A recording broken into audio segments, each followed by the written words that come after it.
Hi, this is Shara from the Frugal Quilter, and a kind viewer has requested that I show how to wind a bobbin on my sewing machine and also to show how the foot pedal works. On this particular machine, it's an Emerald 118 Husqvarna Viking, and I absolutely love this machine. It's a basic machine. It doesn't have a lot of fancy gadgets. It's just a good basic machine. It has a few fancy stitches, but not too terribly many. I bought the one with the needle down option to it because I do use the needle down feature a lot. But it's a good solid machine. Um, I'm frugal. I mean, I have to be frugal and I want to be frugal. I don't like to waste money. And I'm not saying that you're wasting money if you buy the fancier machines. One day I hope to have a fancier machine. But being frugal doesn't mean that I want to buy something that's going to fall apart very quickly. So this is not a cheap machine, but it's a good, solid, basic machine. Right here, you can see this is where you plug it in. That's the power source. This is where you turn it on and off. I'm going to turn it off right now. And this is where you plug in your foot pedal. Let me get it down here. And this is just what it looks like. It's just a basic foot pedal, and you just push down on it with your foot to make the machine work. So that's what the foot pedal looks like, and it's not difficult or anything. I have carpet where I sew, so I don't put anything underneath my foot pedal. But if you're on like a floor, you might want to put something underneath it to keep it from sliding.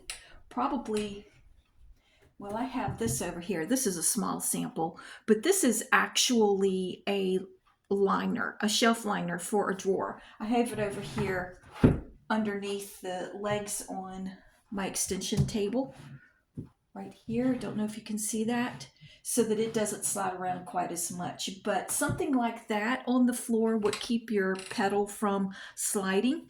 There are gadgets you can buy. There's stuff made specifically for sewing machine foot pedals to keep them from sliding on slippery floors like wooden floors, vinyl floors, whatever. But again, those things cost more, and I'm all about being frugal. I need to make my dollars stretch as far as I can make them stretch. So getting some of that shelf liner, it's a little bit on the tacky side. Actually, I have it underneath my camera right here. Let me get a bigger piece here to show you. Here's a bigger piece. I actually have it underneath. I've got this very small tripod that I use, and to keep the tripod from slipping, it's just a short tripod that I bought years ago at Walmart to film videos for my products on Etsy. And that's what I use to put my phone on that tripod. Tripod is like, I don't know, maybe this tall, just a short one. And I use the camera on my phone to make these videos. But yeah, this is just shelf liner. That's all it is, but it doesn't slide around. It's kind of like rubbery. So, okay, that's the foot pedal. And she also wanted to see how I wind bobbins. Now, I wanted to wait until I actually needed to wind a bobbin, and a bobbin with color. The last bobbin I winded was actually clear monofilament bobbin, and I didn't think that would show up very well on camera. So I now need to wind a red bobbin, and I think that will show up better. So let me get that set up for you. Okay, I've got it set up on top here, the camera set up so that you can see what I'm going to do. I have my spool of thread here and my bobbin. And what I do is I take and I put the thread through. There's these little holes on the side of the bobbin. I go from the inside and pull it through. If I can see how to do it here. I wanted to do it without an extra pair of glasses on my face. I don't know if I can or not. Let's see if I succeeded. Okay. Then I just pull it through a little bit. I don't know if you can tell, there's a little bit of a tail there. And I use that to hold it secure, and I wrap it around several times and then put it down. And if you have this machine, the instruction book will show you which way to place the bobbin on the spindle here. Let me see if you can see that. Just put it down on top of it, slide it over, and then let me show you the side here. And then you have to pull the side wheel out. I don't know if you heard it click there. Okay, so after you've pushed it over and you've pulled the side wheel out, you feed the thread over the top of this right here, the very top of this. This is where you thread it, but when you're winding the bobbin, there's a little screw right here and you just pull it right underneath it.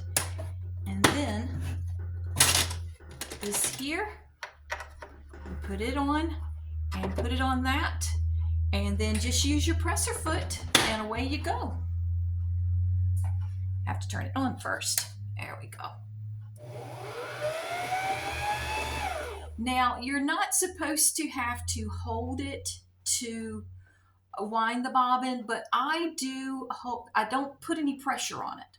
I just want to hold the thread in place. And so that's just what I do. It's not necessary. It's just something that I do. And again, you know, you don't want to pull on the thread. You don't want to make your machine have to work too hard to wind the bobbin. It's just, I like holding it in place. A lot of times, to be perfectly honest, I'll do it like this. I don't even put it on this. But this is just my preference. This is just the way I wind a bobbin on this particular machine.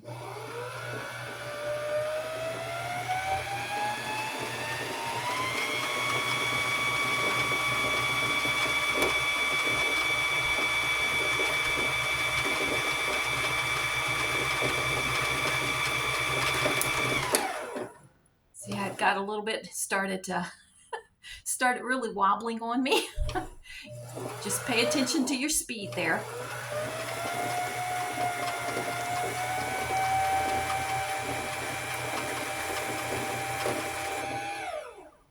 Okay, and then just cut it off. Pull it back before you remove it, and pop your wheel. Just push it back in, because your machine will not work properly if you don't push that wheel back in there. Ask me how I know. And that's it. That's how you wind a bobbin on this particular machine. Now, the next thing I'm going to do is I'm going to show you how I clean out my machine whenever you finish a big project, like I just did with, if you've been watching my other videos, you know that I just finished making a Jeep quilt. I have one more thing to do on the Jeep quilt. I have to make my photo signature block, but I've got to get some photos made first before I can do that. But overall, the project is complete. So I want to clean my machine out before I go forward, full steam ahead, if you will, working on my next project. The next project I'll be working on full steam ahead will be the cardinal rat quilt that I'm going to be making. And I've got so many quilts in the works, quilts that I've been planning, frankly, for many, many years, and have been slowly getting the fabrics that I needed for these quilt projects. Because I'm frugal, I wait till I get sales or good bargains. There are some of the fabrics that I've been saving for some of these quilt projects that I actually got for $1 a yard. And $1 a yard was a good price yesterday. And now, with all of the inflation and the various things that have gone on over the last number of years that have ran the fabric prices up, man, that was really, that was good. And so, yeah, so I've got some of these fabrics now I'll be working with that I paid $1 a yard for.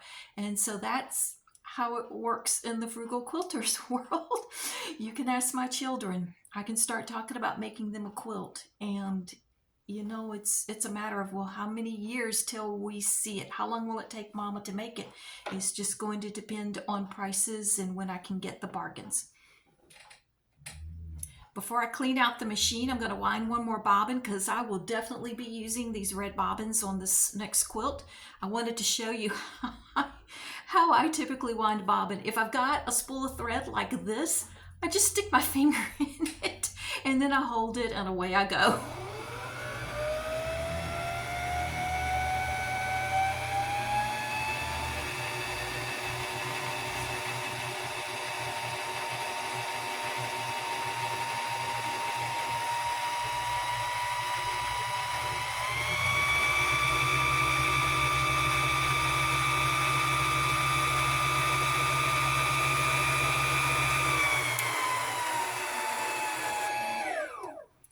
Well, that might be an extremely unorthodox way of winding a bobbin, but hey, it works for me.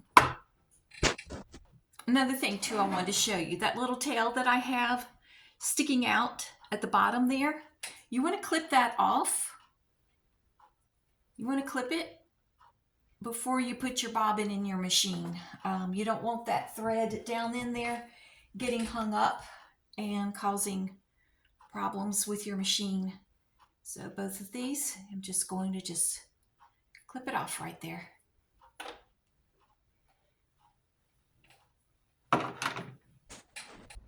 Okay, now I'm going to be cleaning out the machine, and you're not supposed to do it with the light on, but frankly I need the light and I always do the light. Now I make sure when I'm taking the screw out here that I have the bobbin case on, just to make sure I don't accidentally drop it down in there. And this is what comes with this machine, so that you can unscrew this here. Most people go ahead and they take off the feet and everything and clean everything down in there. They change the needle. I know I'm going to be using this walking foot on my next project, so I'm not going to do that. I'm just going to leave it right there in place.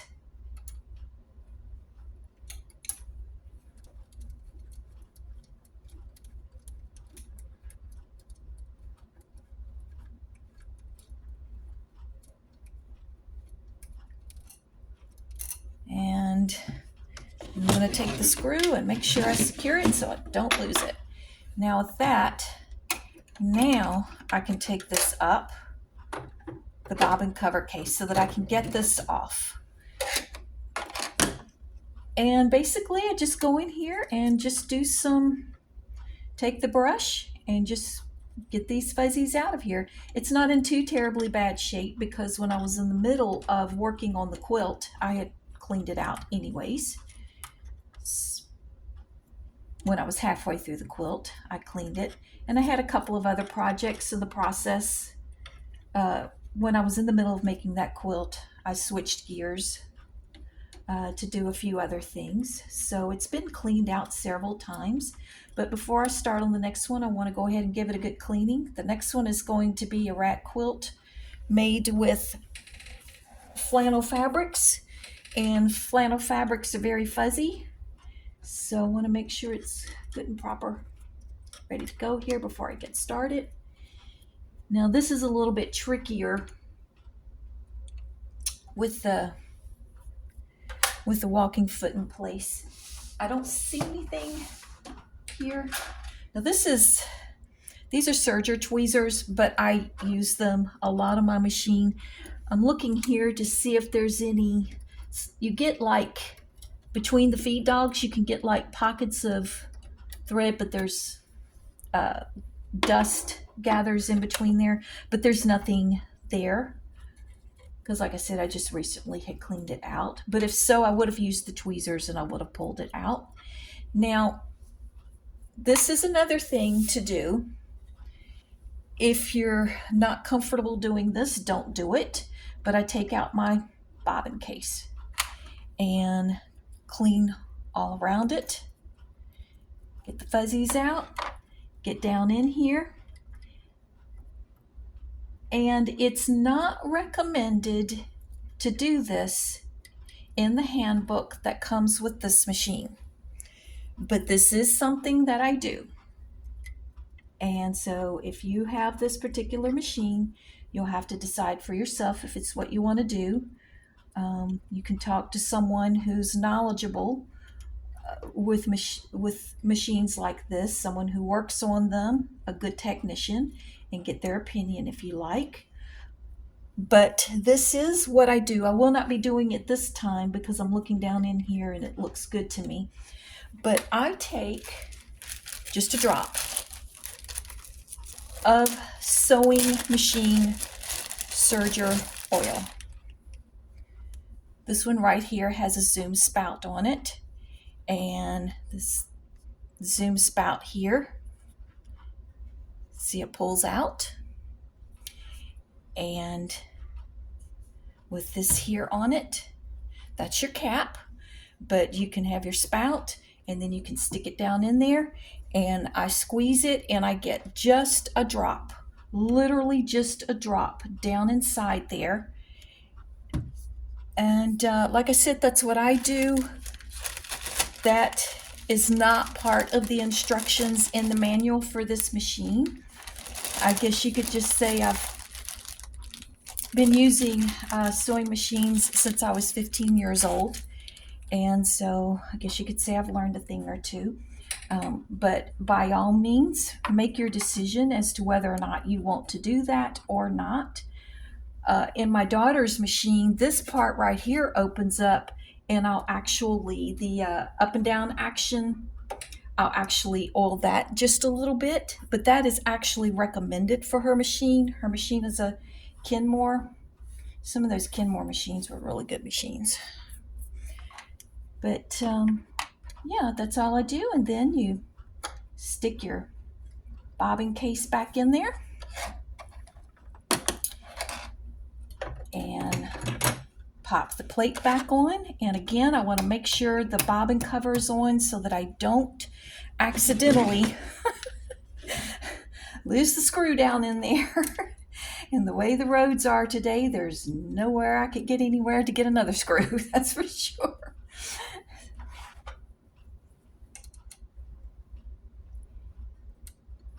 And let's put this on here and secure it. And I think I've got a little more life left of this needle. It feels sharp enough, so I'll be using this needle a little bit longer before I replace it. And that's it. Now I do want to address another question. Let me take off the second pair of glasses here that I was asked about. And very nice viewer, thank you for watching. I was asked to make a tutorial showing how I make headbands, head wraps. This one right here, I actually did not make this one. I purchased this one. Now I do make them sometimes. The last couple of videos, I believe I had on a snowman one that I did make because, you know, we were expecting winter type weather, so it was a good opportunity for me to wear that. But I haven't made any in a while, and I probably won't be making any for a while, but if I do, I will make a tutorial on it. I'll show you, though, a couple of them to just kind of give you some ideas and suggestions should that be something that you're wanting to do for yourself. Okay, this is the, actually it's not snowman, it's penguins, but it has snowflakes on it. I made actually several of these a number of years ago, and you just make them pretty much like you make a buff, as you can see, and it has to be knitted, or at least I use knitted fabric so that it would have that stretch. And you can fold it up small like a headband, you know, wear it whatever width you want, or you could put it on. Yesterday I was wearing one. Like I said, I made a number of these. This isn't the one I was wearing yesterday, but I would put it on and tuck it under in the back so it was more like a hat, but nothing fancy. I didn't use a serger. I just used on the ends here, I used a knit stitch here so that it would continue to stretch. And I just sewed the two ends together. It was just one long rectangular piece, no serger.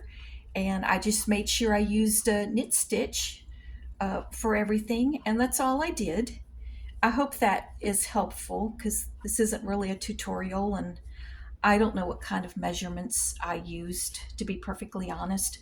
I have made like short headbands like that, like just maybe from here to here wide. I don't have any right now. I made those quite a number of years ago, and I wore them out. So I don't have any right now. Sometimes I buy my headbands like the one I've got on. But I also make some out of woven cotton. This is right here is Jersey cotton, 100% cotton. And this here is made out of woven cotton, so it doesn't give. But for these type, you can see how I make them angled on the ends and just wrap it around my head. And since it's angled, and then I just tie it in the back. And I would just take it and make a tube and then turn it inside out and then just top stitch all along the edges. And then this is the easiest one of all to make. This also is out of woven cotton. It's 2 pieces of material. And I sewed, if you can see there, I sewed the back together. Now again, I did not use a serger, but I did use an overlock stitch on my machine because I didn't want it constantly fraying all the little pieces. You could use a zigzag. I believe I made this on a different machine, not this one. I made it on my machine that I traded in for this one. So this was made a number of years ago. And then I just double hemmed the edges so that I didn't have any raw edges here. Or I could have just done like a zigzag stitch on the edge and just done one end of it. Just hemmed it over once instead of twice. And that's what I did on the end here, on the very end. You can see I did like an overlock stitch and hemmed it over one time only. And this is what it looks like on this side. So this is like two-toned, but sometimes I make them just one fabric. And again, there's no stretch, there's no give to it. So I just wrap it around my head and then tie it in the back and tuck under the ends, and away I go. I'm sure you've noticed that I wear headbands all the time. If you ever see me without a headband on, you'll have to ask, is she all right today? She forgot to put her headband on. I always either wear a headband or a hat or a scarf, or there's always something on my head. But anyways, I hope that helps with some of your questions. And the next time that I do make headbands or scarves or anything of that sort, I have a variety of scarves that I have. Some are rectangular, some are square, some are triangular, and then I tuck them under. I have a variety that I've made over the years. I used to sell these. I used to sell headbands, headscarves, hair wraps. That's not what I'm selling currently, but I did in the past. I sold quite a few in the past. Now, the ones that I did in the past were more professionally made than what you saw here. The ones that I made in the past were not made like this. They were made like this one, where the headbands were tapered and no raw edges anywhere, and then top stitched. I believe I perhaps made some like this in the past when I was selling them. I made a lot of headscarves, a whole lot of headscarves, and all of the edges were double hemmed so that there were no raw edges. When I sell anything like that, I don't have raw edges. For myself, I will. I'll wear that for myself. But if I'm making and selling, I don't like raw edges. They've either got to be serged or double hemmed. But yeah, I'm not doing that currently. But thank you for watching, and I thank you for your questions and your inquiries. And I hope this video was helpful. And I will see you guys at a later time because I've got to get to work. Bye bye.